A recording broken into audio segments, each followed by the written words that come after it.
Because if Baba Jagoni has had the opportunities they have and the resources they have and the time they have, I'm sure Lagos will have turned to Dubai.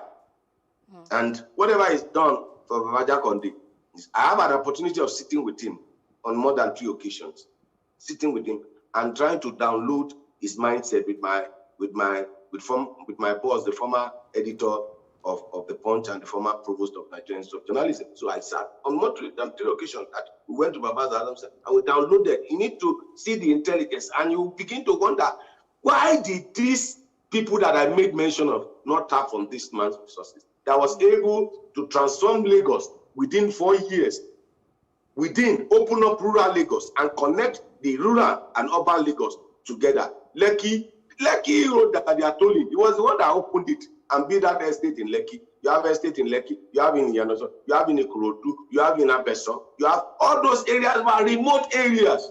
And you ask these ones, what have they done? Now he opened schools, he established general hospitals. All these things were accessible by the poor. The estates this one are building, this present one I'm talking about, the estate they are building, can an average person bought it? Those estates were bought by teachers, they were bought by artisans. If you don't steal money, you can't buy the estate these ones are building. All right, so Baba Jagoni has all the respect, all the accolades, and forever and ever we will continually be celebrating him. Let those that are empowered know today that tomorrow they will die and people will say something. All those hero worshipping them today, when they die, history will place them in the rightful place they belong. Let them steal all the money they want to steal. But Baba Jagoni lived a simple, pious life, and it's evident. If you go to his house, Indeed, you won't see any security. There's no security. There's only one Megad. Can this one live without security? Thank you so much, Mr. Jide John, speaking passionately about the later former governor of Lagos State. Everyone we've spoken to had great words to say about Lateef Jagoni, and we send condolences to his family and pray that his soul rests in peace. Amen. So, Amen. Thanks again, Mr. Jide Johnson, for coming on The Breakfast this morning. It's always a pleasure. It's a pleasure to meet you. I'm just seeing you again. Nice to see you again. Right, have a great day. Thank you so much. Yes, we'll take a break now and return to discuss events that shape the world today in history.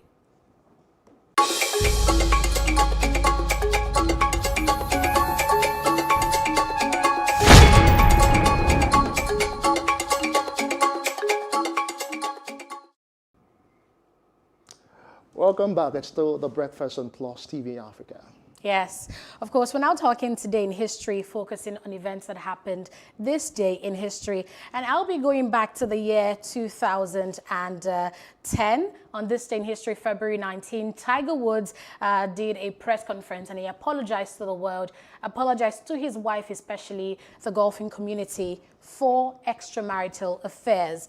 Well, before this apology, tabloid papers had run stories about his cheating scandal, and this story really rocked his career. Before that, I think a few months before that, he had an accident that had him hospitalized for a while. And when this news broke out, several brands that he was, that had endorsed him, that he had deals with, began to, disengage from him, pull out from him. And the story was just so terrible. It really rocked his career. It rocked the news at that time. Tiger Woods' cheating scandal. He eventually, after trying to deny this, family calling people to say, don't grant interviews to the press, let's keep this in-house. The story broke out and he couldn't deny this anymore. And he had to issue a public apology on this day, February 19, 2010, to his wife, apologizing for what, his extramarital affairs had cost his family. So I did get a hold on transcripts of the apology of how he was, apologizing to his wife, saying he was sorry for embarrassing them, saying sorry for his selfish behavior. And because at that time, the stories basically alleged that his wife had hit him, alleged that his wife was being unfaithful to him as well. But he came out to clear his wife of all accusation, saying she had been graceful all through and that she deserves praise and not blame. He said, quote, "I knew my actions were wrong, but I convinced myself that normal rules didn't apply. I never thought about who I was hurting. Instead, I only thought about myself." This is me quoting Tiger Woods' statements this day in history. He said, quote, "I ran straight through the boundaries that a married couple should live by. I thought I could get away with whatever I wanted to. I felt that I had worked hard my entire life and deserved to enjoy all the temptations around me. I felt I was entitled. Thanks to money and fame, I didn't have to go far to find them. I was wrong, I was foolish." And he kept on apologizing to his wife, his family, for all the hurt and embarrassment he had caused them. But at the end of the day, 4 months later in August, Woods and his wife officially divorced, and they had 2 children together, and his wife reportedly received $100 million settlement from that divorce. So that's what happened today in history, February 19, 2010. Tiger Woods officially apologized at a press conference for his extramarital affairs. Tiger Woods practically went through a whole lot.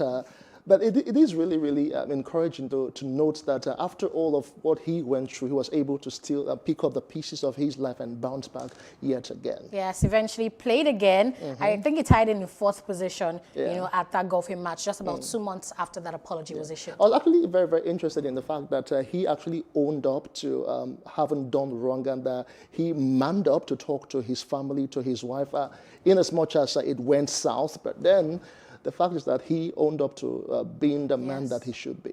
Yes, indeed. Apology, very, very important. Yeah. So I should apologize to you when I do you wrong, shouldn't I? Yes, we all should apologize. In as much as we are not married. All right, also in history today, 1913, Pedro Lascurain becomes president for Mexico for 45 minutes. Now, this is the shortest term to date of any person as president of any country. Okay, Pedro Lascurain Paredes was a Mexican politician who served as the 38th president of Mexico for less than 1 hour. Less than 1 hour. Whoa. The shortest presidency in the history of the world. I wish I could just be president for even if it's just 30 minutes. Let me just change Nigeria for once. All right, he had earlier served as Mexico's foreign secretary for 2 terms and was the director of a small law school in Mexico City for 16 years. According to sources, Pedro served ranging from 15 to 56 minutes as a president. General Victoriano Huerta overthrew Madero. He was one of the people who convinced Madero to resign the presidency while he was being held prisoner in the National Palace, and claimed that his life was in danger if he refused. In addition to removing President Madero, Huerta had the vice president and the attorney general removed in order to give the coup some legitimacy. Now, Lascurain was forced to resign the presidency in just under an hour, which made Huerta president because his new position was the next in the line of succession. Only a few days later, Huerta and Madero and Pino Suarez were killed. Well, this period in Mexican history became known as La Decena Trágica. My Spanish is becoming better. Or the 10 tragic days. Now, Huerta even offered a position in his administration to Lascurain, but he refused and returned to being a lawyer. Huerta called a late-night special session of Congress, and under the guns of his troops, the legislators endorsed his assumption of power.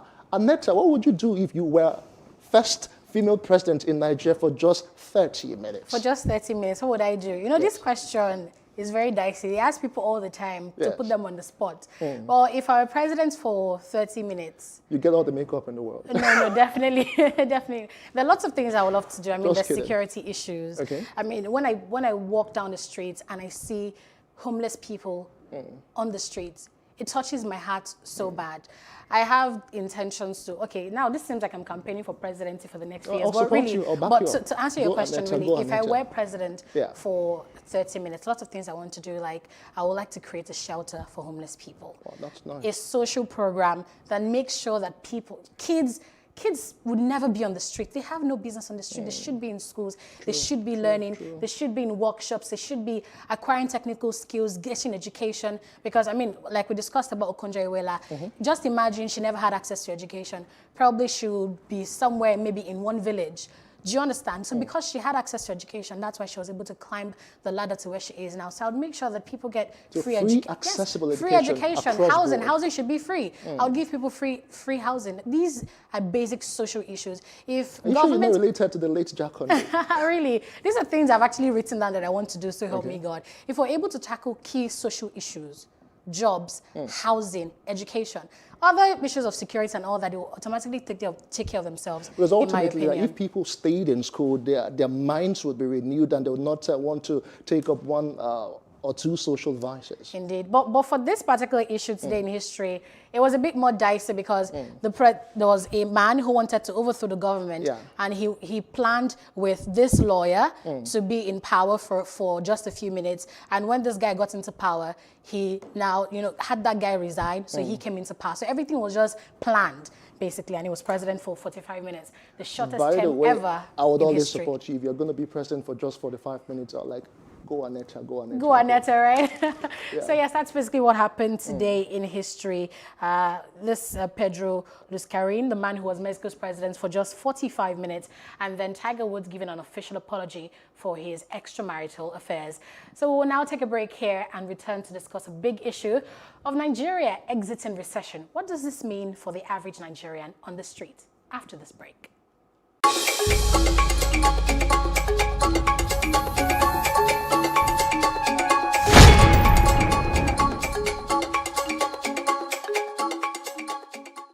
From Ultima, the studios that brought you Who Wants to Be a Millionaire and Project Fame West Africa, comes the world's #1 business reality show, Lion's Den, also known as Dragon's Den UK and Shark Tank USA. Aspiring entrepreneurs across Nigeria, here's your chance to pitch your business or idea to 5 Nigerian investors who are in search of businesses that are investment ready. Bring them on. Win them over with your pitch, and they will invest in your business and partner with you to make your dreams come true. But the question is, have you got what it takes to survive in the Lion's Den? To apply for Lion's Den, have an existing EcoBank account or open a new EcoBank account with a 10,000 naira deposit and visit www.ultima.ng/lionsden to fill out an application form. Applications close on the 28th of February 2021. Lion's Den is proudly sponsored by EcoBank and Chapel Hill Denham in association with Bank of Industry and Development Bank of Nigeria, with the LIRS as strategic partners.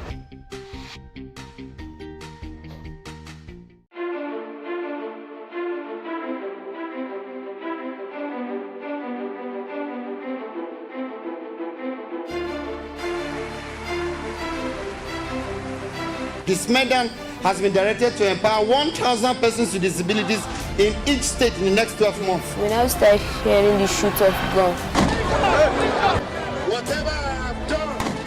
Every public policy has winners and losers, and some will not be very happy with you, while others, usually the silent majority, will be quite happy.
Politics has helped shape the decision of the polity, from conspiracy theories to good old-fashioned comic politics. These are the results of tomorrow's election. You have it already, have you? I am not hungry. If I need appointment, all I need to do is to start praising government. Plus, politics will fill the polls of the country, from friends to frenemies, even strange bedfellows, to clones and stooges. We go beyond the rhetorics and the drama to analyze the story behind the story.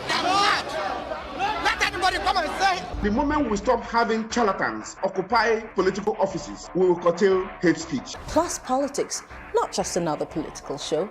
It's about putting you, the citizens, in the know.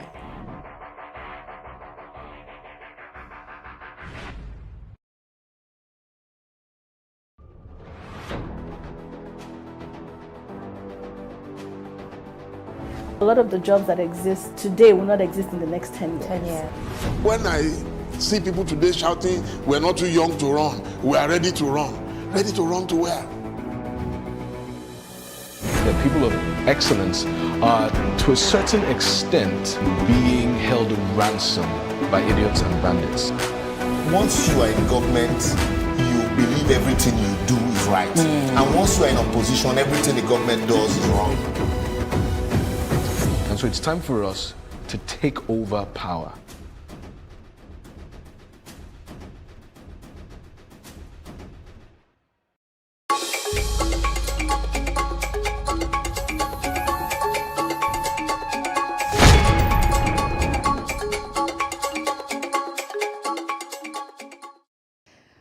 Welcome back to The Breakfast on Plus TV Africa. Let's now talk the big story in Nigeria at the moment. It's big business. Nigeria's GDP grew by 0.11% in the fourth quarter of 2020. And that's from the 6.11% contraction in the third quarter. This has now signaled a gradual recovery from the recession. Now, this figure is according to the latest released by the National Bureau of Statistics, NBS. The NBS says the growth represented the first positive quarterly growth in the last 3 quarters. And this performance, when you compare that to the fourth quarter in 2019, which recorded an aggregate of 39.577 billion naira, represented a year-on-year nominal growth rate of 10.07%. The MBS classified the Nigerian economy into the oil and non-oil sectors, and one of the major push of the GDP is growth in the non-oil sector. We've now invited Segun Shopito, an economist, to help us make sense of this. Good morning, Mr. Shopito, and thanks for joining us. Good morning. Thanks for having me. All right. So as an economist, what factors would you attribute to Nigeria's recovery from recession and our GDP growth?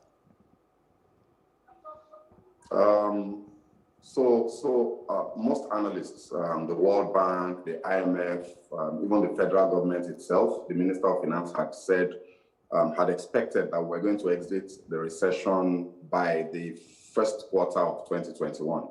And the reason they gave for that was, what brought us into the recession in the first place was simply 2 factors. It was the COVID-19 and the lockdown and the shutdown of economic activity that followed that, not just in Nigeria, all over the world.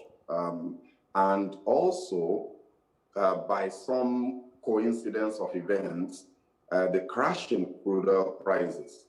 The crash in crude oil prices was tied to COVID-19 to a certain degree, because what that did was everything shut down across the world, and there was no need for energy. Energy was simply not required for almost 3 to 4 months. So no demand for oil, stockpile of crude oil inventories grew all over the world, and that brought prices down. At a point last year, crude oil prices sank below 0 for the first time ever in the history of the whole world. So the recession was inevitable, and it happened all over the world, right? So as the world got to terms with COVID-19, as news of vaccines came on board, and as the vaccines started getting deployed from late last year in some parts of the world, economic activity simply picked up, and crude oil prices picked up as well. So it's a double whammy. You had economies working, getting back to work, productivity increasing significantly, almost as sharply as they went down. So economists had expected that the recovery path or the recovery graph was going to be a V-shaped graph. In other words, there's a sharp decline and then there's a sharp increase. And that's exactly what has happened. So the only bonus now is that our recovery from the recession has happened much, well, not much, but a bit quicker than we had expected. We thought we were going to be out of it by Q1 2021, but it looks like we've gotten out of it actually by Q4 2020, which is fantastic news. But the main reason, really, as far as I'm concerned, is the recovery of oil prices. As you will know, crude oil prices as at today is well over $60 per barrel, which is the same level it was last year, January 2020, before COVID-19. So it looks like we're back to where we started. We've suffered a setback. It's time to start moving again. All right, Mr. Shogbuton, let's try and understand this particular figure in real terms. 0.11% growth. A lot of people would say that's so marginal. It's not even up to 1%. But what does this really translate to in the real sense of the word and on the macroeconomic level? Excuse me. So it's 0.11%. The first thing to note is that it's above zero. That's the first thing, you celebrate your little wins. And then you take it from there. So 0.11% might look like it's not a lot, but it's better than, being below zero. And then when you break down, the important thing to note is when you actually break down that number, you find that there are pockets of good news embedded in that. So if you break the GDP growth rates and GDP activity down into the oil and non-oil components, you find that the oil component actually is still in recession. The oil sector grew by, I think, a negative 8.9, I think about 8.9 in Q4 2020. The non-oil sector actually grew by well over 2%. So it's almost as if the reason that we have not exited is the impact that oil as a commodity has on the overall economy. So if we were not so reliant on oil, we would have done far better than this already. And if you disaggregate the non-oil sector GDP further, you find that we've actually experienced significant growth in certain sectors, even during this recession. And as we've recovered, that recovery is actually accounted for by the agri sector, which actually grew by well over 5%. Telecoms, services, so we actually have some good news in that number, and depending on what sector of the economy you operate in, things might not be as bad as they look. But the expectation is that by Q1 2021 now, that 0.11 will definitely translate into something, something we'll be talking in the region of, over 1%, maybe even up to 2% GDP growth. Okay, Mr. Shogbuton. Q1 2021.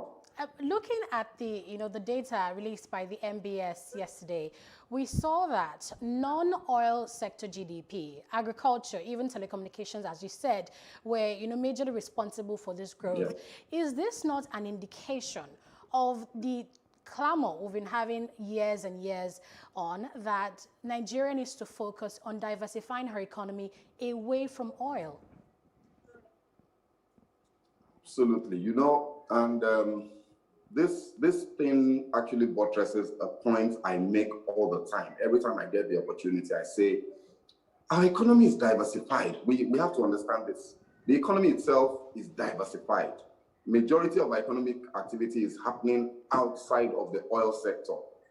The problem we have is not a diversification of the economy itself, it's a diversification of our forex revenue earning potential on the one hand, right? And secondly is a boosting of local production so that we consume what we produce more than we consume what is imported. the imbalance, the structural imbalance we have in this economy is not so much a diversification of economic activity. It's a misnomer in the relationship between import and export. We have a negative trade deficit. We have a trade deficit all the time. Our current account balances are always negative compared to the rest of the world. And that's what the government needs to fix it. We need to produce what we consume. So everything that is happening within the economy, including the consistent devaluation of our Naira, is hinged around this issue, not so much on diversification. It's about production. We need to encourage the manufacturing sector, the real sector. We need to encourage the services sector so that we do not depend on things that are brought in, which will then put pressure on your exchange rates and drive all other indicators of economic activity into the negative, including inflation and all of that. And that's what we're experiencing. So somebody made a point yesterday that, we've exited the recession. We're now 0.11% in growth, and yet inflation continues to rise. The same MBS released an inflation report that showed inflation is now over 16%, even when we're exiting recession. Okay. So you find that's a bit funny. And the reason is exactly what I just said now. All right, staying with that talk on inflation, would this mean that the Monetary Policy Committee would now, start to rise interest rates again to fight inflation? Absolutely. So the battle that they've been fighting is almost like a philosophical battle between growth and price control. On the one hand, you want to encourage the economy to grow. You want to allow for liquidity in the system so the banks can lend and all that.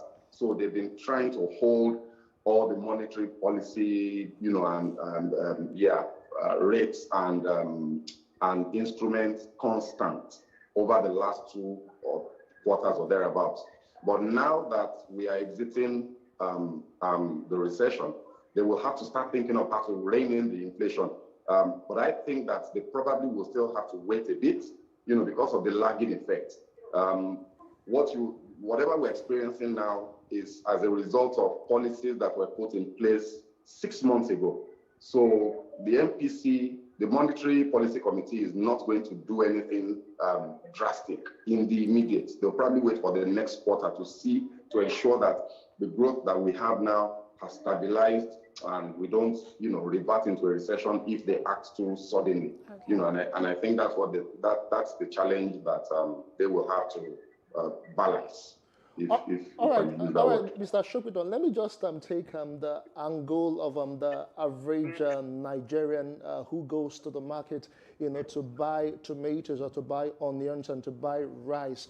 We're telling him that Nigeria's GDP, gross domestic product, has risen, or there's a growth of 0.11%. And again, like you said, the MBS, brought some very crazy figures of inflation. What does this really translate in, that there's a growth of 0.11%? Is it like uhuru for Nigeria? Is it like the Nigerian will go to the market and over time, very soon, the prices of goods and services will start falling down? Yeah, the irony of the Nigerian economy and all of the indicators of growth and development that we always use as financial people and economic people, bankers, is that there's a massive disconnect between ordinary person on the street and this, right? So there's a concept that people are now talking of, which is inclusive growth. So your GDP is growing. How is that growth affecting the vulcanizer? How is it affecting the woman that is selling pepper in the market? How is it affecting the barber? And a lot of times you find that there's no correlation. It's not feeling it because the economy itself is extremely inefficient, and a lot of that production simply doesn't trickle down into an improvement in the quality of life for the average man on the street. So it's another challenge that the government needs to fix. We need to ensure that our growth is inclusive, and the only way to make that happen is you revert back to those basic issues of things like electricity supply. Until you fix fundamental problems like that, no matter how much GDP you say you are recording, the average man on the street's life will probably continue to be a bit of a misery. You know, so that's the challenge I think that the Nigerian economy has always faced, and I think for the short term we'll continue to face. You know, still happen on this issue about how the MBS, the IMF release, you know, statistics that, you know, excite everybody. We've exited recession. GDP has grown through so and so %. But like we mentioned, the ordinary everyday Nigerian, you know, is still having a hard time surviving. Why then should people trust the figures? I mean, these are the questions they're having. What trust then should we have in these figures if you're saying the economy is growing, but my employees are not increasing my salary, I go to the markets, and things are still expensive?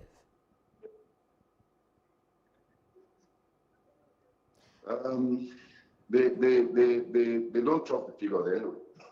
Most people, the ordinary man on the streets just hears this thing. They don't even know what it means. And to them, it's not important.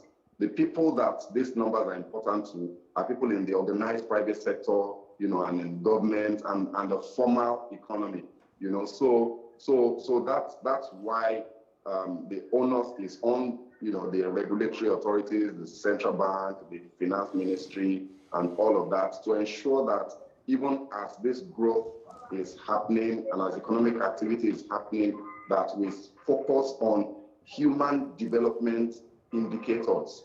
Those are the things that really, really count when it comes to these people. Of course, the economy matters. The economy is critically important to their lives, but there has to be a connection between what's going on in the economy and what's going on in people's private economies. You know, right now, the gap between the private economy of the average citizen and the general national economy is wide. There needs to be a closing up of that gap with deliberate policy actions from the central bank, with deliberate policy actions from the Ministry of Finance, with deliberate policy actions from the Ministry of Trade and Investment, you know, all of those bodies and authorities that are responsible for encouraging economic activity, especially at the bottom of the ladder.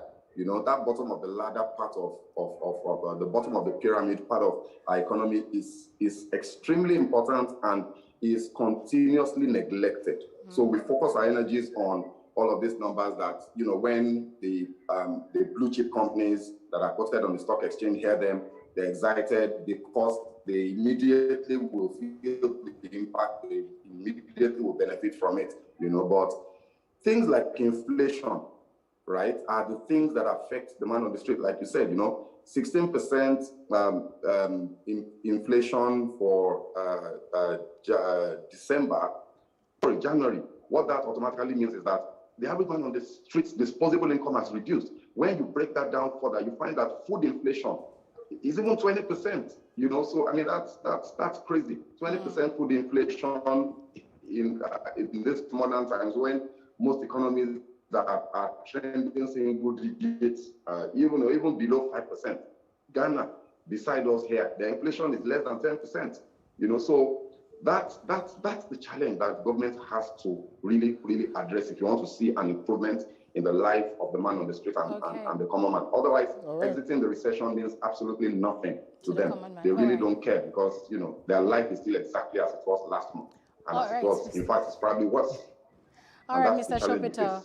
Great points you've made there. You're saying the key points and the key takeaways I'm taking from your speech, you know, basically is that the government needs to improve foreign exchange revenues. You say we need to also increase local production, you know, so we can shift away from, you know, crude oil and oil, you know, and that we should develop our human capacity indicators. Maybe if we put all those factors together, Nigeria maybe can just, you know, avoid slipping into recession again.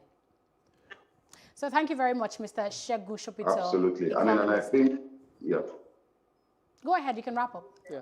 It's a pleasure. Thanks for having me. All right, thank you so much. So yes, that's our time on the first segment here, talking about Nigeria exiting recession and our GDP growth of 0.11%.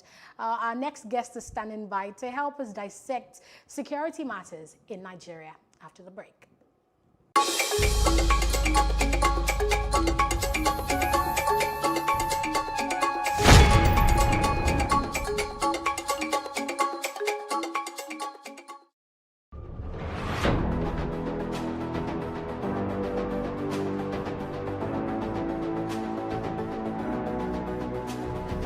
First point of accountability is asking questions.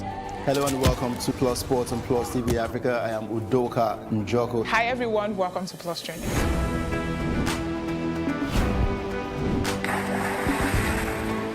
You cannot continue to recycle poverty while you're spending a lot of money on unproductive ventures. The government has to feel the impact. Honorable Commissioner, sir, welcome to the show.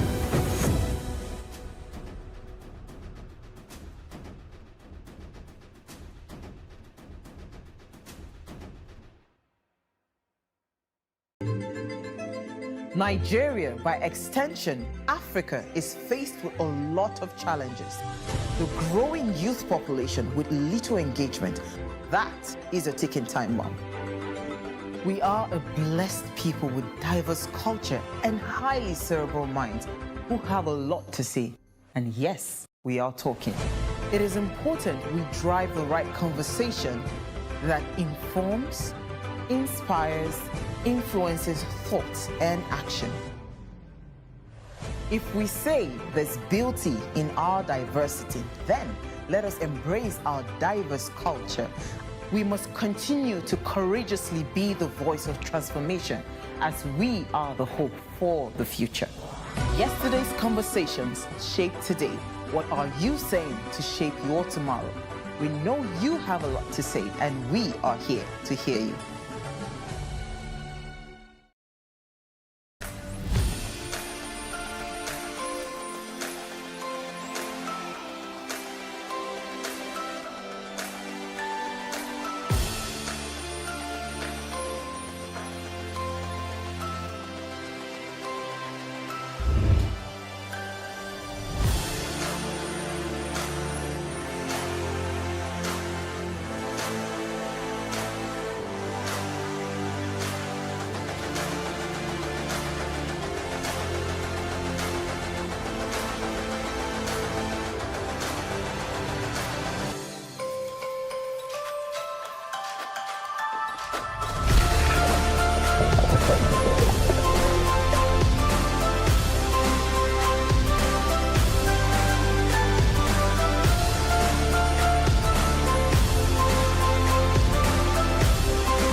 What we do not understand, we will stigmatize. What you can see is the remaining of the tanker that exploded. He suffered equally confessed.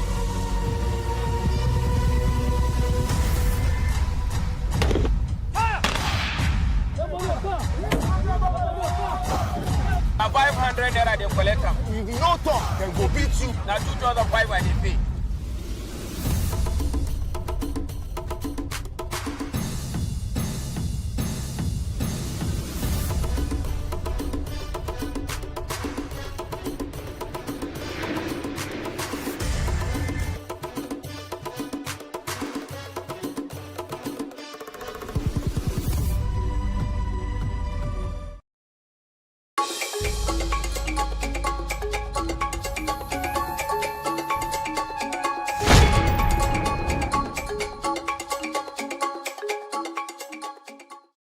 We can't talk about education reform if we don't decolonize our education system. What we do not understand, we will stigmatize. Because it's just cultural. And I think it's just human nature. They stop paying us salary. I don't like remembering it. I am angry at Nigeria. I'm angry at this government which seems to be letting us down. I am angry at us as a people. In the process of struggling to free myself from his hand, he tore my pants and he raped me. Yes, I commit offense truly. Young girl, do you know where you are going? I say, I'm going to America. I say, now so that they talk, you are going to Libya, which America? As it then do mark our place, some people they die now. This is Plus TV Africa. Big stories live here. Welcome back. You're still watching The Breakfast on Plus TV Africa. Away from the economic matters, we will be facing security or insecurity right now. And specifically, we'll be talking about banditry, armed banditry. And not all bandits are criminals. That's according to the Zamfara state governor. And the lawmakers at the National Assembly are saying to the president, grant amnesty to repentant bandits. And Zamfara is saying again that they are spending 200 million naira on repentant bandits in this year, 2021. Joining us to discuss all of these issues are two gentlemen. We have Emmanuel Ikole, the National Coordinator Network on Police Reforms in Nigeria, NOPRIN, and of course, Nuruddin Adegbenro, a social commentator, is also joining us on this discourse this morning. Good morning to you, Emmanuel. Thanks for staying with us. Good morning, Justin. Maybe I may not really be a lawyer. Let me just break it down, or you break it down for me. Bandits, banditry, is it not criminal related in any way? Yeah, banditry, it's criminal in nature. And every organized state actually have the power to handle issues of crime. Banditry is actually a crime, and it's not allowed in any country. And Nigeria, to be precise, it's also a crime here in our country, and it's not something to be welcomed by any process or by any agency, be it the government, be it among citizens. So banditry is a crime, and committing this crime actually have its own penalties attached. So it's not something that we use kilos to handle. Okay, so if I should infer, if banditry is a crime, so a bandit should be a criminal. I mean, if it's been proven in the court, right? So should there be any justification where a bandit cannot be called a criminal? You know, in every sector, there are a group of persons that try sometimes to accept a wrong norm of life to become a normal thing. In our country, what is bad, although a lot of quarters are trying to decriminalize it, make it soothing and make it acceptable. But it's a crime, a very grievous crime. No matter how we try to put it, a lot of quarters are calling for an agency to handle or to an agency to take charge or care of repentance and reformed bandits. I think this is a step in the wrong direction. And whatever is wrong should be found at the last. It shouldn't be accepted in any quarters for whatever reason. There's no justification for accepting banditry anywhere, be it in Nigeria or be it anywhere. So what is wrong is wrong. A lot of persons are trying to talk. It's similar thing happened in the Niger Delta, where militants were actually being rehabilitated and then being given certain privileges. And because of that, they're giving it as a right for an agency to be formed to handle this. Which country does that? So we today also, at the level of CXOs, we actually try to be out and very clear on the particular issue. This issue shouldn't be taken, shouldn't be accepted, and those calling for an agency to handle this should actually think not just about their pockets, because it's gradually becoming a money venture, making venture for a lot of persons. So they are calling for more money to be pumped in. Instead, that money should be given or supported to security agencies to address this issue once and for all. So it's a crime today, tomorrow, and it remains so.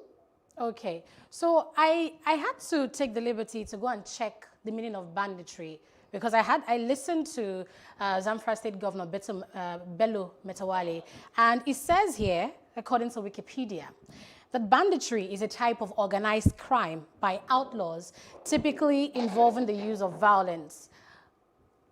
Now, he said, Wikipedia has said this, it's on Google, it's general knowledge, that banditry is a crime involving violence and the use of arms. But Zamfara State Governor insists that not all bandits are criminals.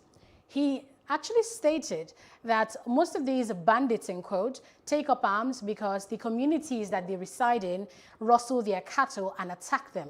So they take up arms to defend themselves. These were his words. What's your position on that, Emmanuel? As I stated earlier, banditry is a crime. There's no justification for any crime. A lot of persons grew out from very poor areas, but instead they strive to make income from the right source or the right ways to be better persons today in life. So there's no excuse to participate. Yes, there may be limitations from the government failing to provide certain amenities like school.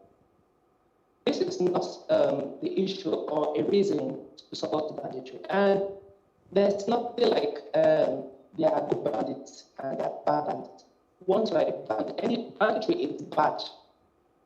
Okay. There's no justification for it. All right. And the same government, the same state government has already from the news we got, is already planning or has given us certain vehicles and is planning to do this. It's wrong.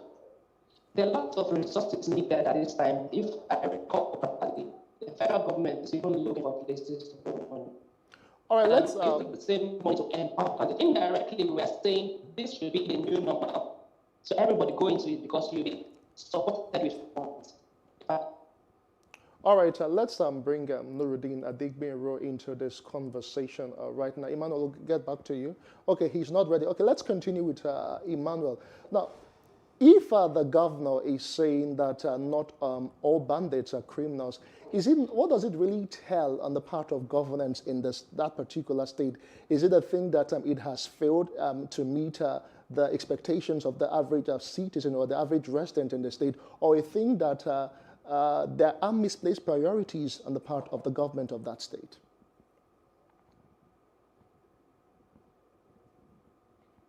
Emmanuel, are you there? Yeah, I didn't get you. Hello, Emmanuel, can you hear us? Yeah, I didn't get you. Okay, what I asked was still taking you back to what the governor said concerning all bandits not being criminals. He's trying to make a justification that some of those young people may have gone through one sort of issue or the other, and maybe at the home front, at the societal level. Where does it really tell on the part of governance in the state if these children or these young people, take to arms? Is it not a situation where the state government has actually misplaced its priority here? You are absolutely correct. The primary aim of any government is security of lives and property. And they are also saddled with responsibility and supported with allocations to be able to provide these amenities for its people at the same time ensure the security of lives. But in a situation where this government and other governments have decided that these funds are allocated to address the fail to make it free for everybody to be able to also attend. And just like I said earlier, trying to say, okay, because these are young persons, so it's a normal thing to them to be bandit. No. Once you commit a crime, they are paying out this for each crime. As a young person, there's also a limit. As an adult, there are limits. There are detention centers both for adults, both for adolescents. And what is the all these detention centers? They are now being called correctional centers.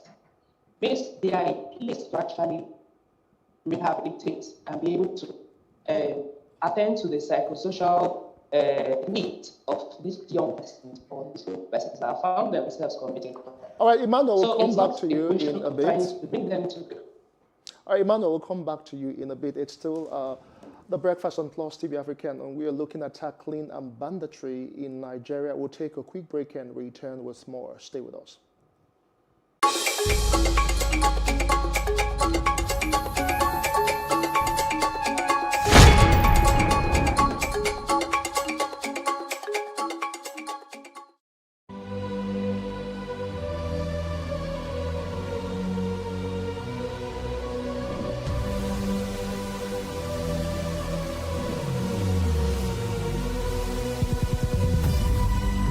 What we do not understand, we will stigmatize. What you can see is the remaining of the tanker that exploded. The suspect equally confessed.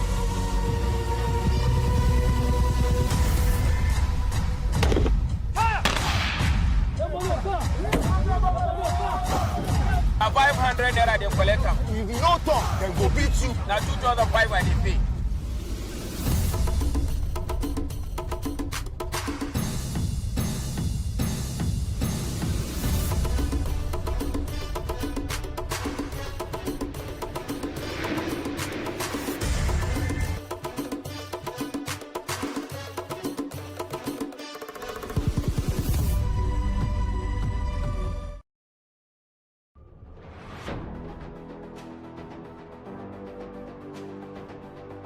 A lot of the jobs that exist today will not exist in the next 10 years. 10 years. When I see people today shouting, we're not too young to run, we are ready to run. Ready to run to where? The people of excellence are, to a certain extent, being held ransom by idiots and bandits. Once you are in government, you believe everything you do is right. And once you are in opposition, everything the government does is wrong.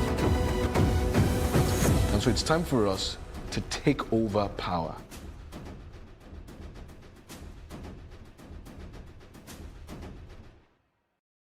We can't talk about education reform if we don't decolonize our education system. What we do not understand, we will stigmatize. Because it's just cultural. And I think it's just human nature. They stop paying us salary. I don't like remembering it. I am angry at Nigeria. I'm angry at this government which seems to be letting us down. I'm angry at us as a people. In the process of struggling to free myself from his hand, he tore my pants and he raped me. Yes, I commit offense truly. Young girl, do you know where you are going? I say, I'm going to America. I say, now so that they talk, you are going to Libya. Which America? As it then do mark our place, some people they die now. This is Plus TV Africa. Big stories live here.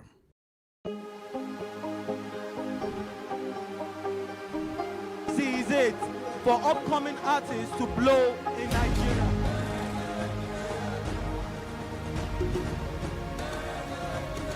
Welcome to Plus Trending. I am Bookie November, your host, saying thank you for joining us on today's episode. Welcome back. It's tea time on Plus TV Africa. Practice makes perfect. I'm not perfect yet, but I'm a lot better than I used to be. He's a king. He's entitled to marry 100 if he wants to.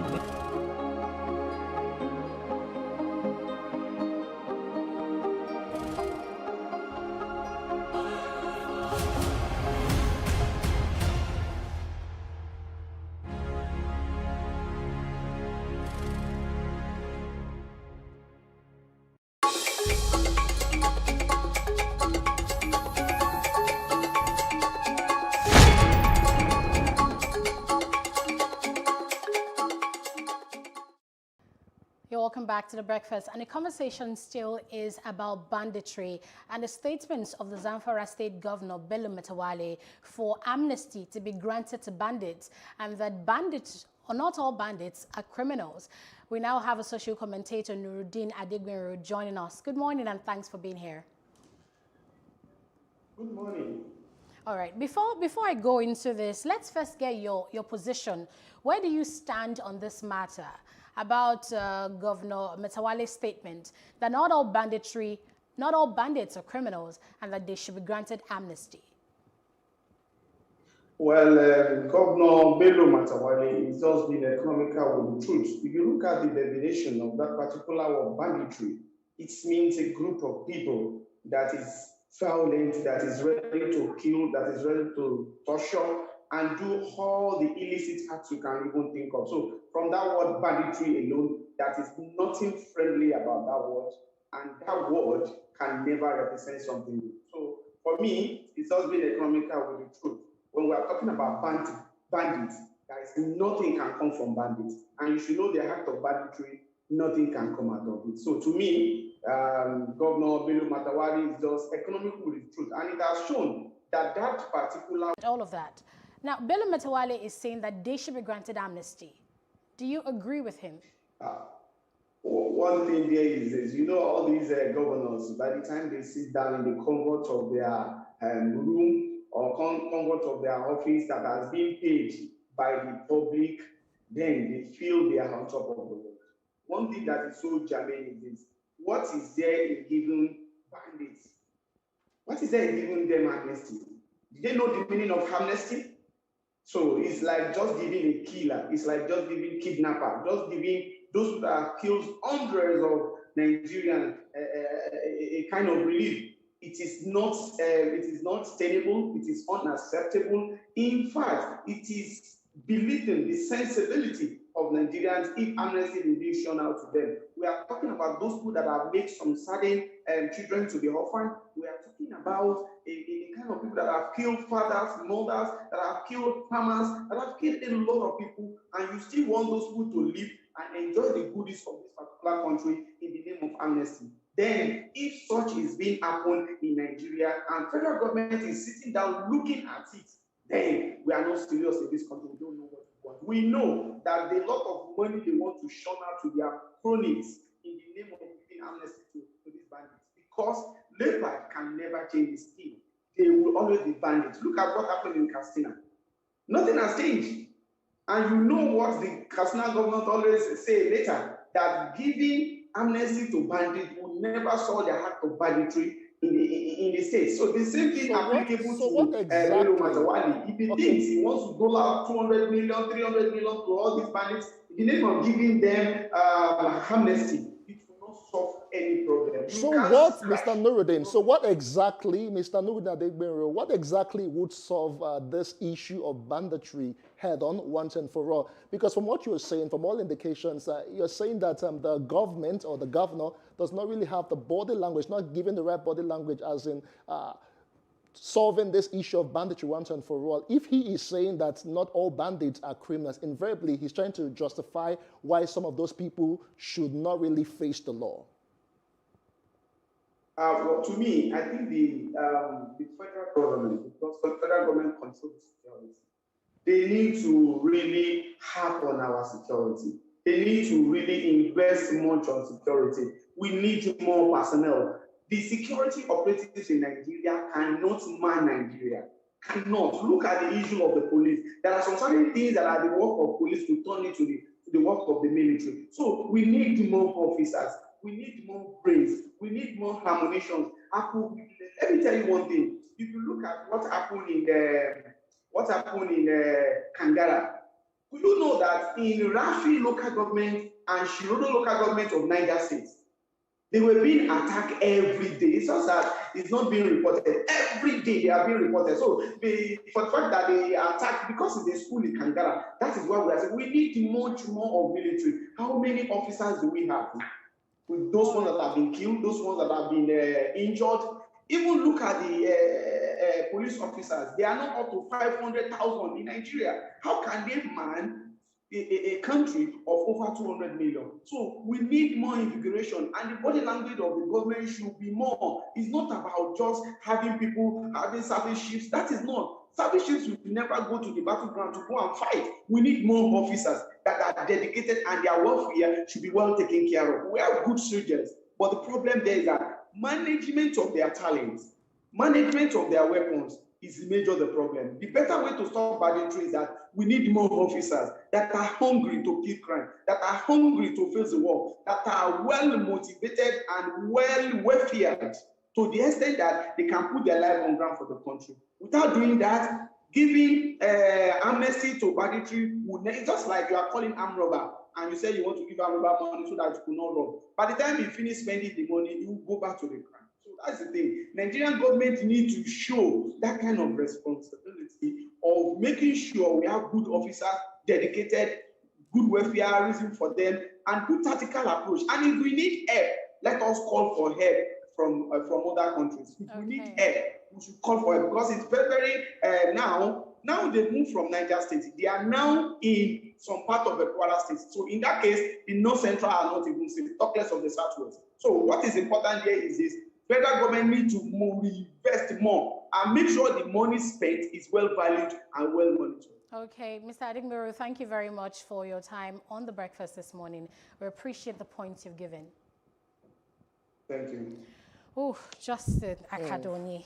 It has been one well, I say stormy issue when it comes to banditry in Nigeria, because I don't know why would have the police. We have all different departments in the police. We have riot police. We have special police force units and everything. At the end of the day, this issue of young boys taking up to arms and everything cannot really be resolved once and for all. It just tells a whole lot that we are not ready to tackle the issue of security in Nigeria. And take a look at the budget of the Zamfara state government, December 2020. They earmarked 200 million naira for repentant bandits. How do you know they're repentant in the first place? Or maybe they come and pray. Oh my God. There's just so much to say here. Well, I feel this money could be better channeled into, social investment programs rather than given to bandits. Because like Mr. Adigbero just mentioned, when the money is exhausted, do you think they would relax? Ask for more like Oliver Twist. Oh my God. We're still talking about security, and this time the service chiefs are in focus after this break on The Breakfast. Contrary to popular belief, corona is not a hoax. The virus is real. Be responsible. Wear a mask. Wash your hands with soap and water and avoid crowded places. Maintain physical distancing.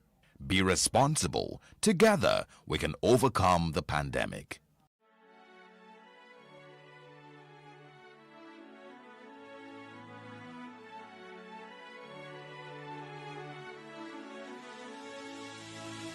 It is engagement we need to have. Those who suffer miscarriages are never taken into account. Members of the National Assembly are also influence peddlers. You are sitting on Nigerians' money. From the barbing, I pay my rent. On the barbing, I send my children to school. A consultative engagement. No any tangible notification before they ban us. It's one thing for people to be at your back and the heat of the moment.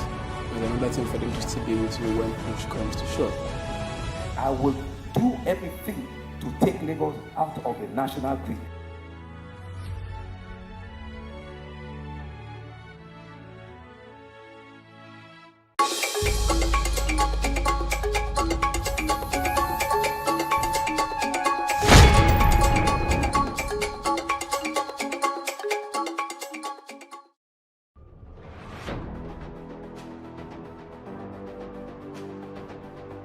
A lot of the jobs that exist today will not exist in the next 10 years. When I see people today shouting, we're not too young to run, we are ready to run. Ready to run to where? The people of excellence are, to a certain extent, being held ransom by idiots and bandits. Once you are in government, you believe everything you do is right. And once you are in opposition, everything the government does is wrong.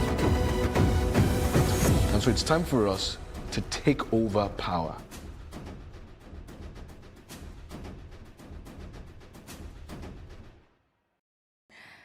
You're welcome back to the Breakfast on Plus TV Africa. We now have a guest, Yemi Daniels, as a policy analyst, and together we'll be discussing key issues about security. Now, the service chiefs that had just retired or resigned, they appeared before the Senate Committee on Foreign Affairs just yesterday for the screening after President Muhammadu Buhari submitted their names to the Senate for confirmation as non-career ambassadors.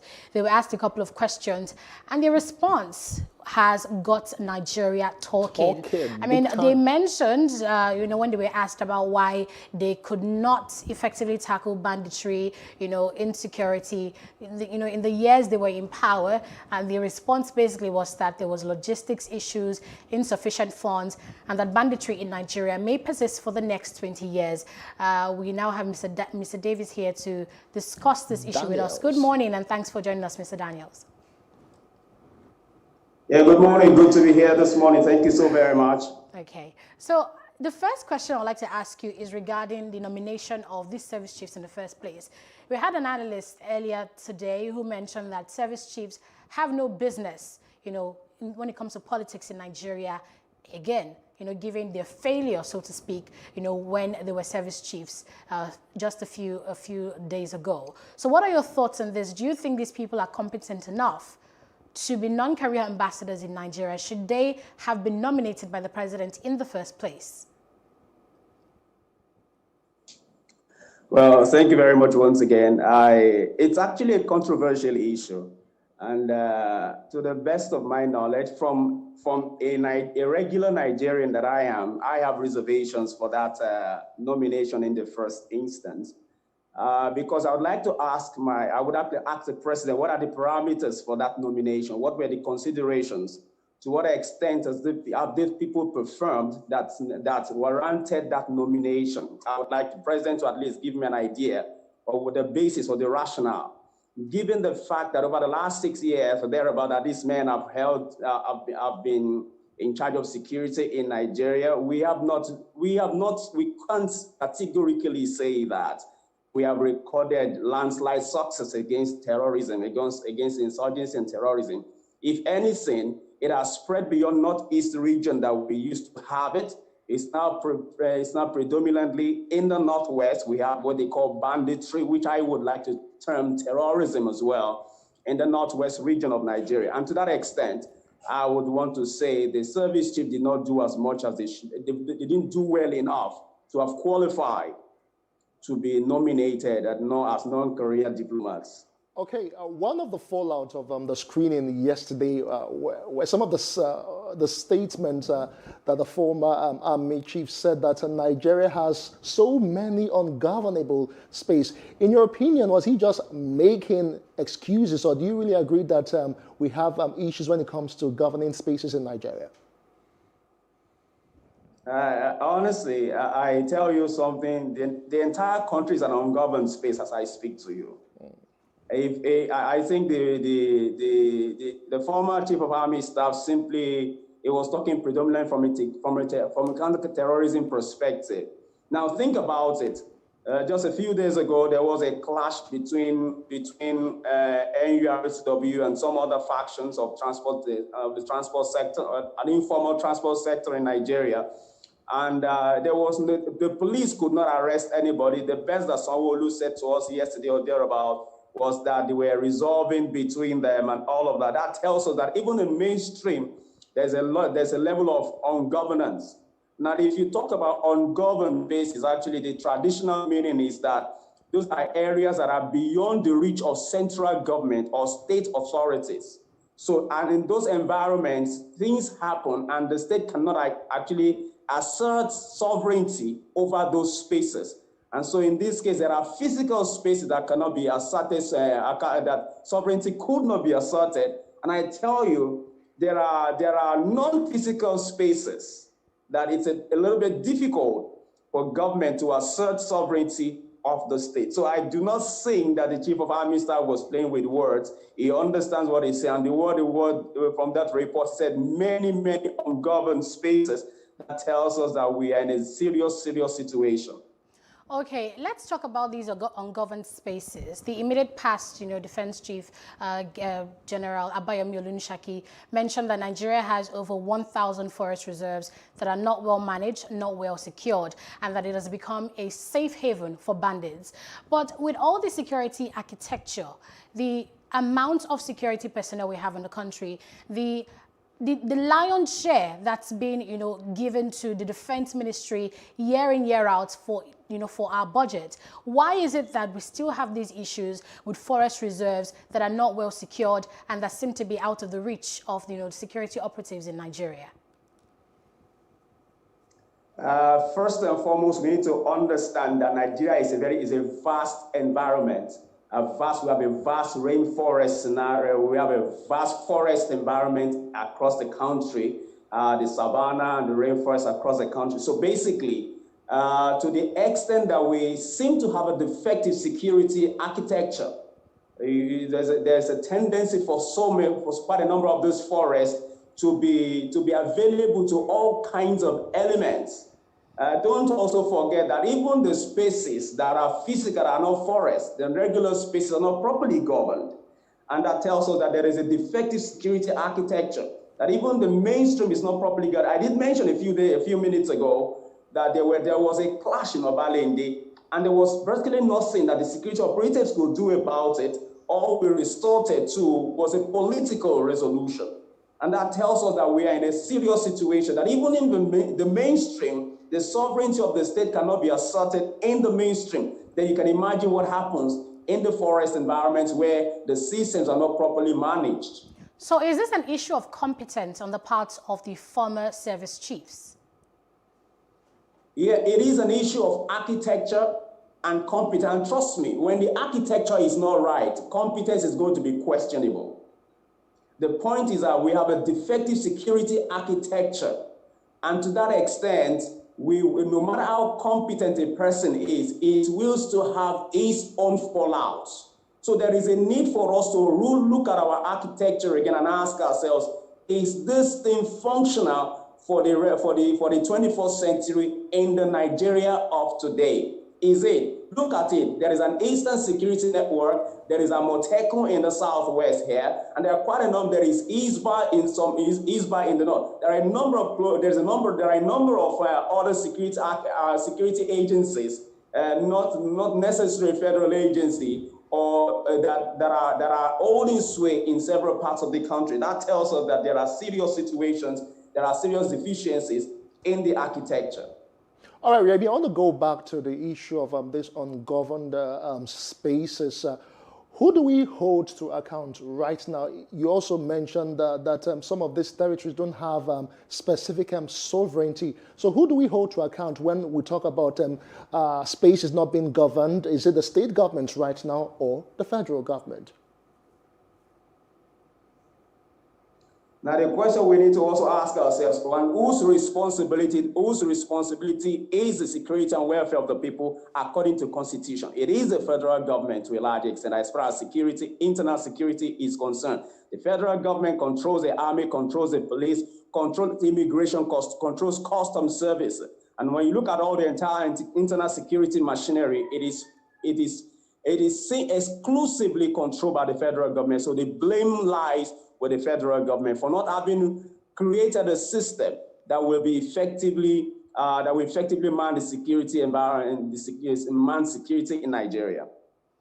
Looking at the performance of the service chiefs when they were service chiefs in the country, and now the names are being forwarded for consideration as non-career ambassadors, do you think they would be able to perform their duties in this new role if they're confirmed by the Senate? Do you have confidence in their abilities? Should they even be confirmed in the first place?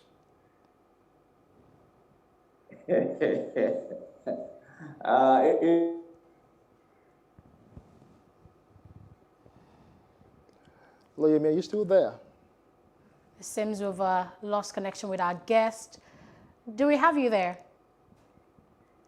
All right, so while we try to reconnect with him, really important questions. Yeah. Should they be confirmed in the first place, looking at their history basically in Nigeria? Aneta, it's just like asking a simple question. When you're in primary one, you take a promotional exam, and then when you pass, you're taken to the next step. So you can't really jump the gun, as it were. So if you have not really performed well in a specific area, should I give you the benefit of a doubt and believe that you would perform in the next term? I think that's a fantastic illustration.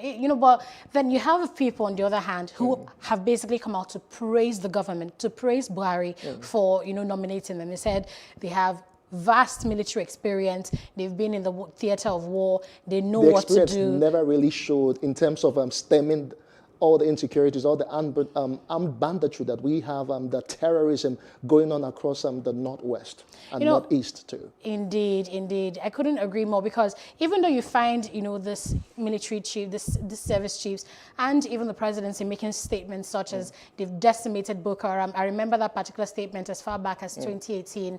You find out that these are mere words, but the action on ground is bombs going off in several other parts of the country. You can imagine all of that. But I have our guests back on the line. Are you here with us?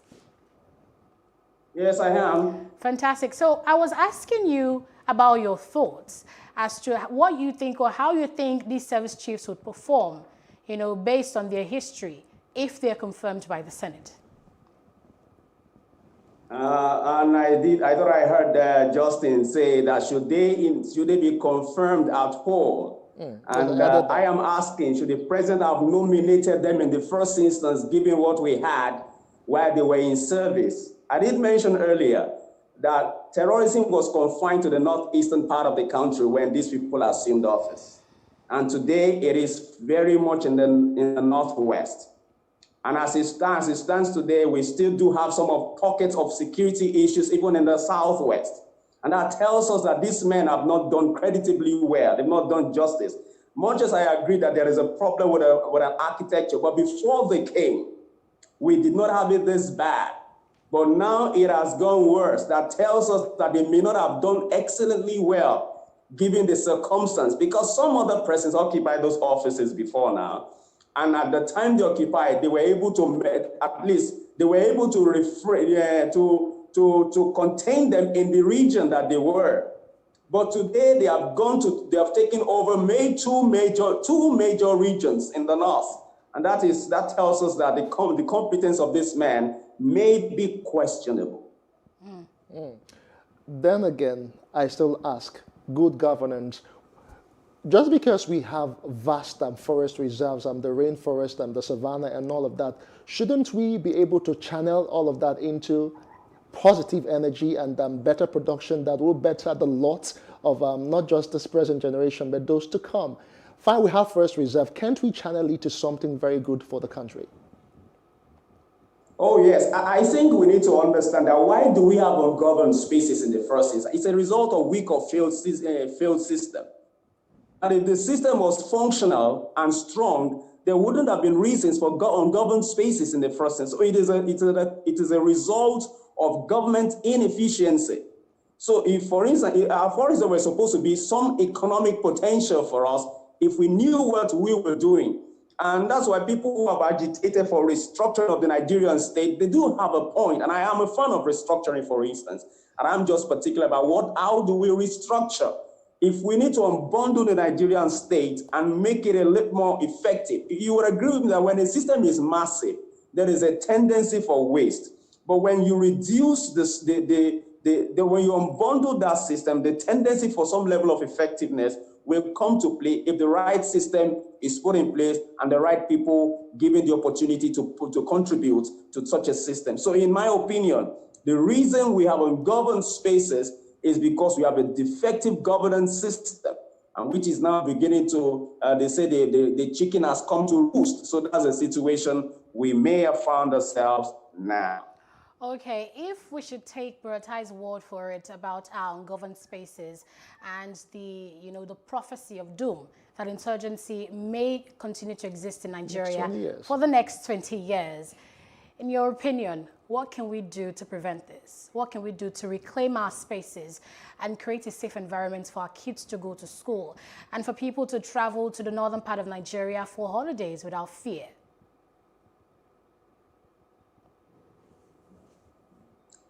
First and foremost, I remember the Senate did advise the president to declare a state of emergency in the security sector.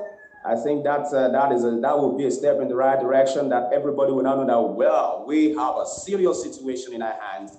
And I honestly believe that we need to restructure Nigeria. The security apparatus has been stretched thin. I tell you, those guys are doing a lot of work, but it's not effective because the architecture is defective. And so we need to restructure Nigeria. And when we do restructure Nigeria, it gives room for the different entities to marshal out plans on how to contain whatever challenges they're having to deal with. But in the interim, there is a need for us to review our counterterrorism strategy and call crime what they are. The concept of branding, of calling them bandits, it's not true, it's not right. These are terrorists. And this was one of the problems we had initially at the outset of this crisis. In 2010, 2011, when this situation began, they were calling them insurgents, and these guys were terrorists, for crying out loud.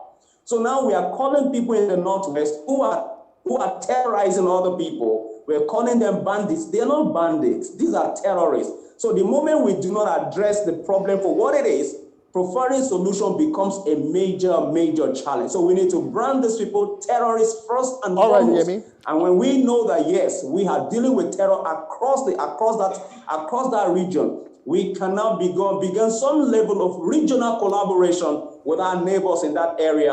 I want to take you up on that regionalism, restructuring, because it means a whole lot of different things to different people. Specifically, when you said that Nigeria needs to be restructured, are you talking in terms of devolution of power right now, or resource control, or just going back to the regions that we have back before the independence and all of that? Is that what you're asking for? Because right now, the various regions are actually getting their own security for themselves.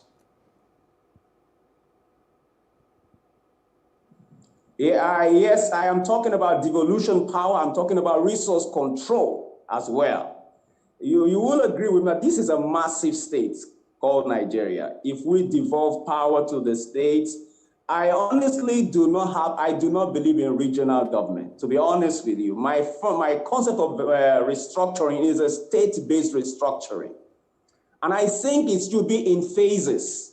You understand?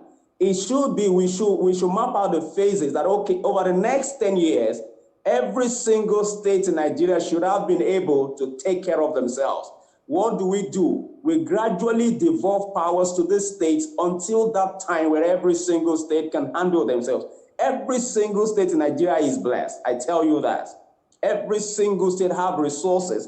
Every single state has manpower in Nigeria.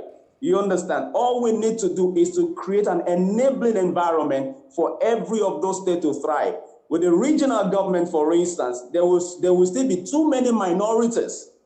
But from a state-based federalism, the minorities will be minimal, and we can easily manage whatever issues, whatever conflict that arise within those smaller systems, while retaining the local government system that will ensure that governance gets to the grassroots. I am a fan of state-based federalism, and that's the kind of restructuring I would actually advocate.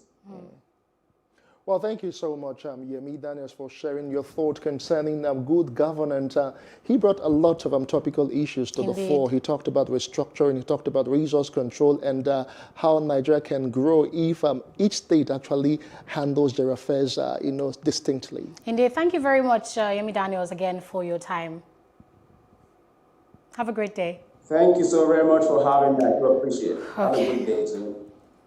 Now, Justin, there's so much talk and clamor about federalism, and I do like that you raised the point as to what exactly does he mean by restructuring, because like you rightly said, if you bring 10 analysts, they would give you different interpretations of what restructuring is.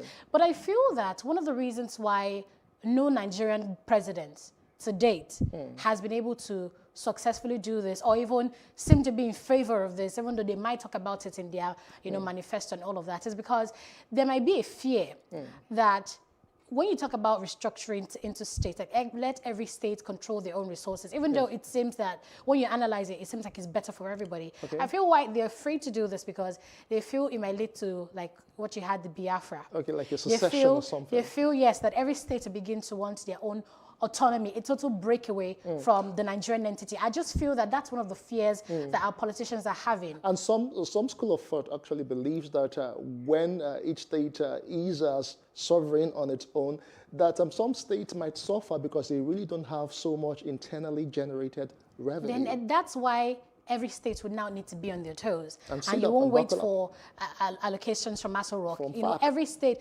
especially Mr. Iyetok is a big proponent of this. Mukto Mohammed, an economic analyst, is a big proponent of this whenever we discuss. They talk about how we need to focus on human capital development. Yes. Because when you look at other countries like China and the rest, they invest so much in their young people, in education. Yes, they do. Education, most importantly. We're all talented. The government just needs to tap into our talent, give us the resources we need to thrive. Those talents we can actually grow and build the economy. Indeed, indeed. One of the problems of Africa is that we all want to leave. If you know, the next big brain in Nigeria leaves, everybody leaves, who would stay and develop the country? Well, I'm staying to salvage my country. I am as well. So thank you very much for joining us on Breakfast this morning. We hope you did enjoy every bit of the conversation, starting from Nigeria exiting recession, our GDP growing to 0.11%, to talks about security, you know, opinions of the Zamfara state government on banditry versus criminality versus dictionary definitions and facts on the ground. A whole lot we did talk about, yes, and good governance as well. Exactly, restructuring, you know, confirmation of the service chiefs, all important conversations. You can catch recaps of this on all our social media platforms as well as our YouTube channel. It's at Plus TV Africa. So it's been an interesting show. Indeed. The weekend is here, Aneta. Yes, indeed. So my interesting guest this morning, sitting in for Osao Yogboa, has been Justin Akadonye. And I am Aneta Felix saying have a beautiful weekend.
it for upcoming artists to blow in Nigeria.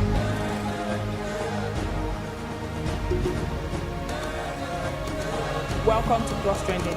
I am Booking November, your host, saying thank you for joining us on today's episode. Welcome back. It's tea time on Plus TV Africa. Practice makes perfect. I'm not perfect yet, but I'm a lot better than I used to be. He's a king. He's entitled to marry 100 if he wants to.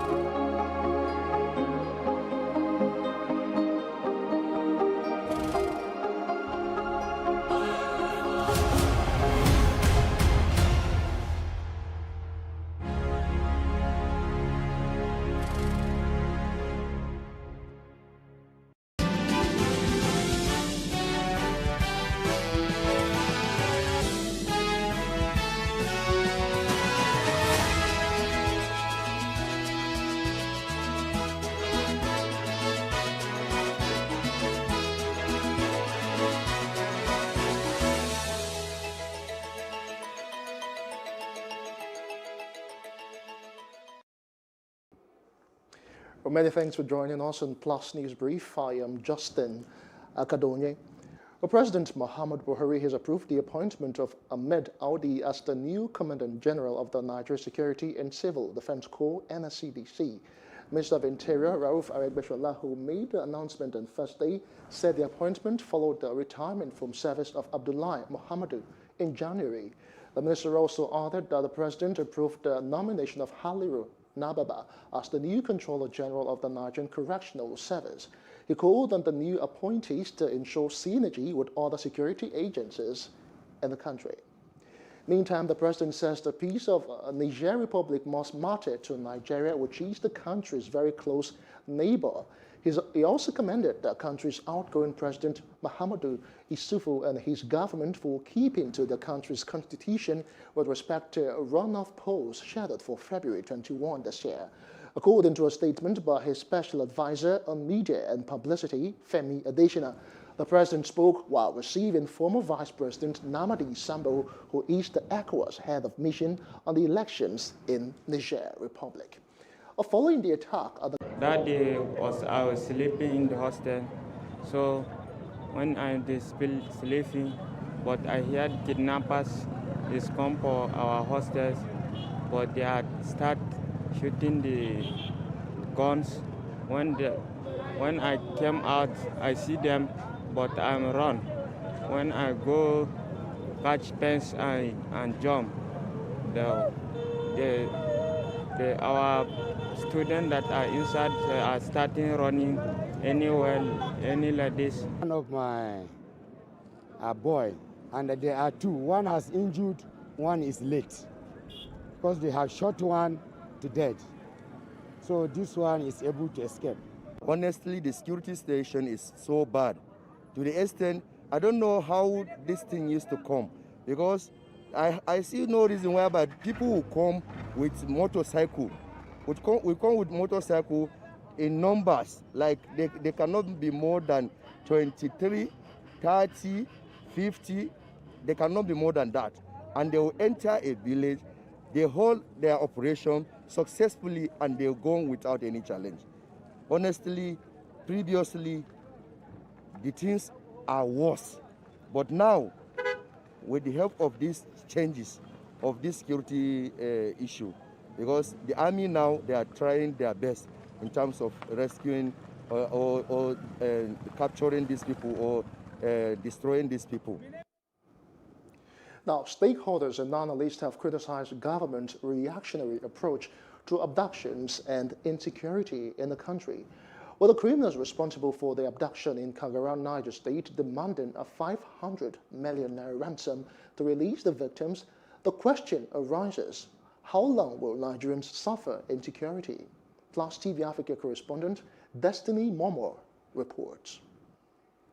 The abduction of over 40 people, including students, teachers and non-teaching staff members from an all-boys government science college, GSC, in Kagara town, Niger State, between Tuesday night and Wednesday morning has dominated discourse on the airwaves non-stop.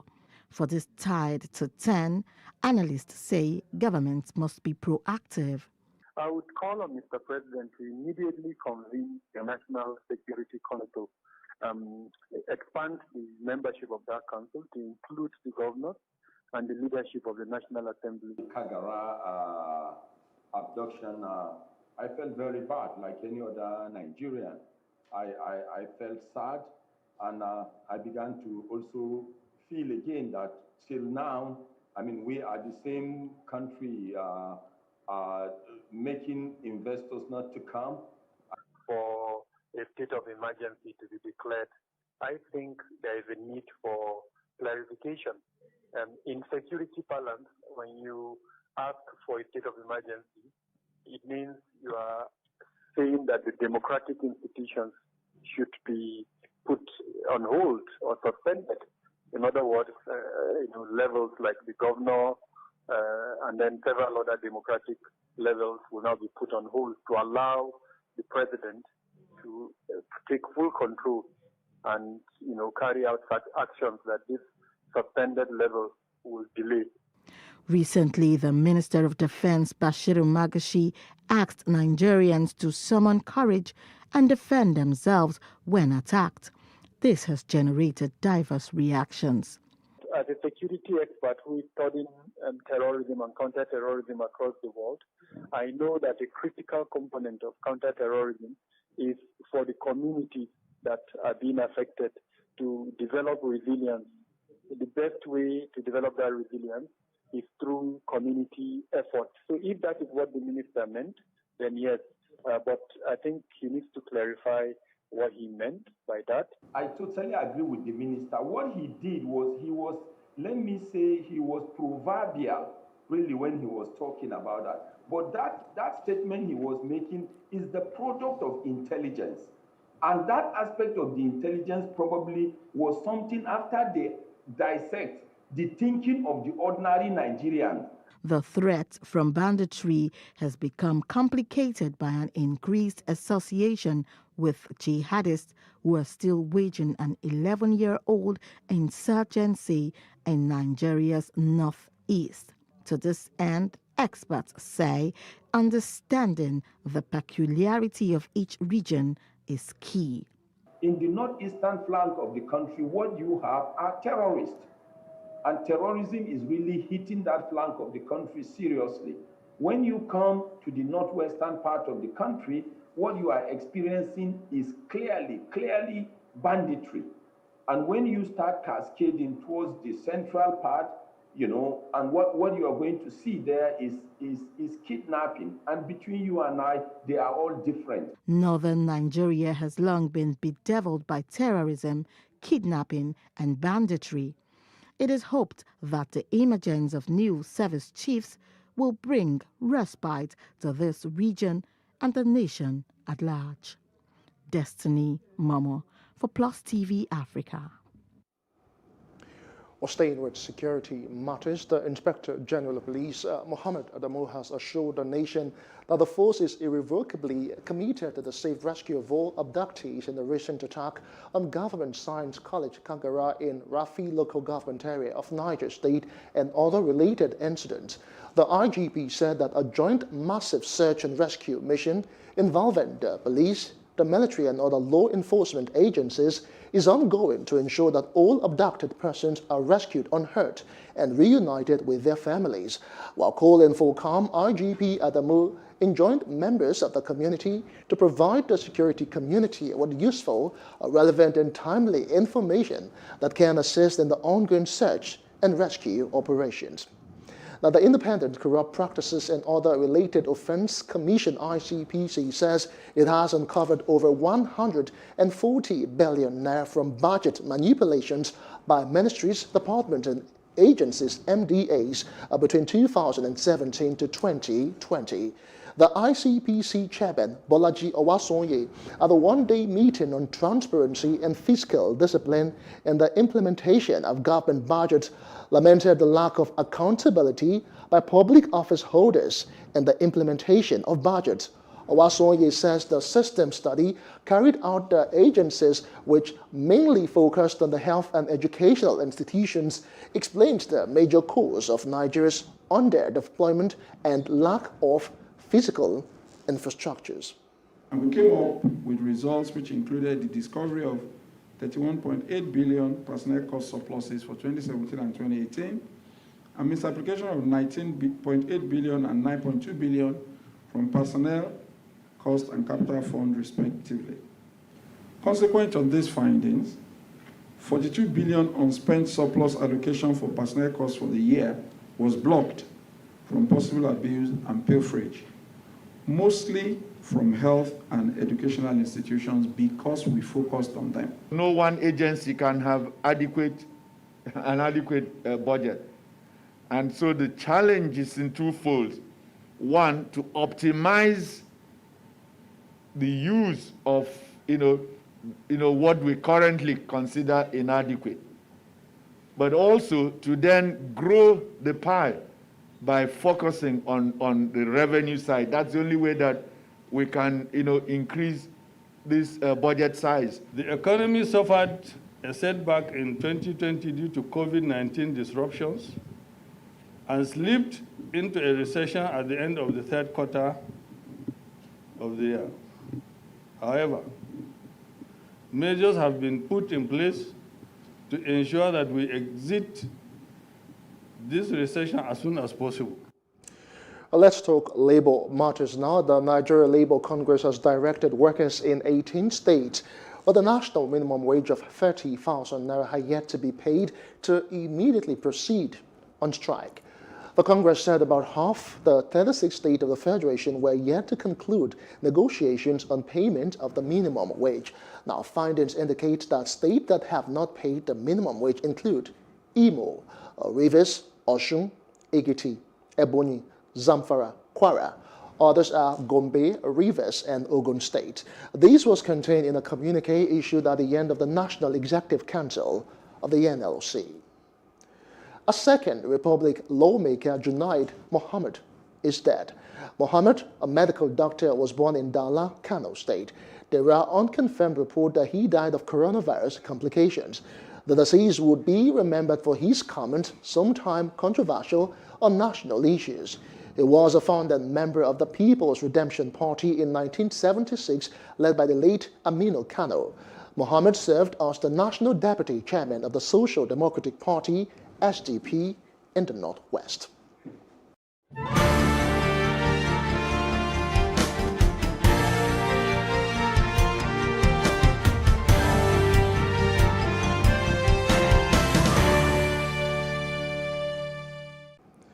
And now to COVID-19 updates. The Niger Center for Disease Control, NCDC, has reported 877 new cases of the coronavirus, bringing the total number of infections in the country to 150,246. The NCDC announced these on its official Twitter handle late on Thursday. It also registered additional 16 COVID-19 deaths, raising the total fatality in the country to 1,803 in the past 24 hours. It said that 877 new infections were reported from 26 states and the Federal Capital Territory, FCT. The National Agency for Food and Drug Administration and Control, NAFDAC, has approved the use of Oxford AstraZeneca COVID-19 vaccine for emergency use in Nigeria. The Director General of NAFDAC, Mojisola Adeyeye, who made the announcement while addressing journalists at the agency's headquarters in Abuja, said that the vaccine can be stored in temperatures between 2 to 8 degrees centigrade. She explained that there are 3 additional vaccines currently at various levels of testing. However, evaluation on the AstraZeneca vaccine showed effectiveness against the UK variant of the virus, which was reported in Nigeria. Dr. Adeyeye also disclosed that the South African variant of the virus is yet to be reported in the country, adding that the agency has over 30 herbal remedies undergoing review for listing as well. NAFDAC has approved the COVID-19 AstraZeneca vaccine for emergency use authorization. Our goal is to safeguard the health of our people. So we looked at their data, and from the phases 2 and 3 conducted, Covishield was found safe and well tolerated in adults above 18 years old. NAFDAC is the first national regulatory agency in Africa to have guidance on regulatory preparedness for emergency use, authorization, licensing, or access to COVID-19 vaccines. Now, Africa's total reported death toll from COVID-19 was approaching 100,000, a fraction of those reported on other continents, but rising fast as a second wave of infections overwhelmed hospitals. The continent reported deaths at 99,800, compare favorably with North America, which has registered more than 500,000, and Europe, which is approaching 900,000. But deaths are rising sharply across Africa, driven by its southern region, especially economic powerhouse South Africa, which accounts for nearly half. Now, South Africa was ravaged by a second wave caused by a more contagious variant that has jammed up casualty wards. So it was bad. It was very bad. People were dying, eh? People were dying. I don't know how many people I declared before I entered in office during the COVID time. I'm very happy and very excited. I was looking forward even from the previous one that was put on hold. It gives us another layer of protection in the fight against this disease, and I'd encourage everyone to please take the vaccine. This vaccine gives us hope. The good news is that we know that this vaccine works here. So we don't need to show efficacy. That's the important thing. The effectiveness we've got.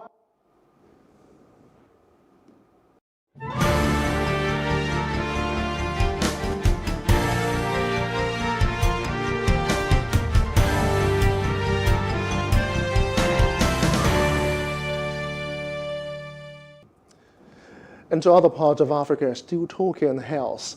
The number of confirmed cases of the Ebola virus disease in the Democratic Republic of Congo has reached 6, with 2 people having died. The new outbreak of Ebola started in DR Congo in early February. The Ebola virus is transmitted to humans from wild animals and is estimated by the World Health Organization to have a 50% fatality rate. Ebola is named after the DR Congo's Ebola River, near which the virus was discovered by Belgian microbiologist Peter Piat and his team in 1976. Now, Algerian President Abdelmadjid Tebboune has dissolved the parliament and called for an early legislative election. Tebboune gave the announcement as Algeria was commemorating National Martyr Day on Thursday. The dissolution came after a series of meetings between the president and heads of parties, including Belaid and Abdelkader Bengrina, head of the National Building Movement and former minister and candidate in the presidential election, which Tebboune won. A People's National Assembly is expected to be dissolved in the coming days. Now, residents of Niamey are reacting to the upcoming presidential elections in Niger Republic. Among their concerns are the terrorist threats to the country and the cost of living. Niger is attempting its forced peaceful transfer of power since gaining independence from France 60 years ago. The incoming president will inherit several challenges, including rising violence from Islamist militants linked to Al-Qaeda and Islamic State. And outside Africa now, the U.S. has agreed to take part in talks involving Iran and world powers with a view to reviving a landmark nuclear deal. Iran vowed to limit its nuclear program in return for the lifting of economic sanctions under the 2015 deal. But former President Donald Trump withdrew the U.S. from the deal in 2018, leading Iran to roll back commitments. Now, the U.S. has expressed intent to rejoin the deal under President Joe Biden. Australian Prime Minister Scott Morrison has vowed to press ahead with laws to force Facebook to pay news outlets for content, said he had received support from world leaders after the social media giant blacked out all media. Facebook stripped the pages of domestic and foreign news outlets for Australians and blocked users of its platform from sharing any news content on Thursday, saying it had been left with no choice ahead of the new content laws. The move, which also erased several state government and emergency department accounts, as well as non-profit charity sites, caused outrage. Morrison, who blasted Facebook on its own platform for unfriending Australia, said on Friday the leaders of Britain, Canada, France and India had shown support. We're happy to listen to them on the technical issues of this, just like we listened to Google and came to a sensible arrangement. But the idea of shutting down the sort of sites they did yesterday as some sort of threat, well, I know how Australians react to that, and I thought that was not a good move on their part, and they should move quickly past that, come back to the table, and we'll sort it out. Now, Thai Prime Minister Prayut Chan-o-cha on Saturday will face a vote of no confidence from Thailand's parliament as he faces backlash from a coronavirus-hit economy, as well as his handling of anti-government protests that rocked the country for the latter half of 2020. Analysts believe that Prayut is expected to survive the vote. Now, Prayut previously survived a vote of no confidence nearly a year ago after a court ban on 11 opposition lawmakers increased his ruling coalition's parliamentary majority. Prayut's ruling coalition has also come under fire in Parliament over its coronavirus vaccine policy, with opposition lawmakers accusing authorities of being too slow to start inoculations and relying overwhelmingly on a single vaccine producer. Well, let's talk business. Nigeria's GDP grew by 0.11% in the fourth quarter of 2020, from 6.11% contraction in the third quarter, signaling a gradual recovery from recession. This is according to the latest release by the National Bureau of Statistics, NBS. The NBS says the growth represented the fourth positive quarterly growth in the last 3 quarters. This performance, the Bureau says, was higher when compared to the fourth quarter in 2019, which recorded a GDP aggregate of 39.577 billion naira, representing a year-on-year nominal growth rate of 10.07%. The NBS classified the Nigerian economy into the oil and non-oil sectors. Now, up next is a roundup in entertainment and sports news.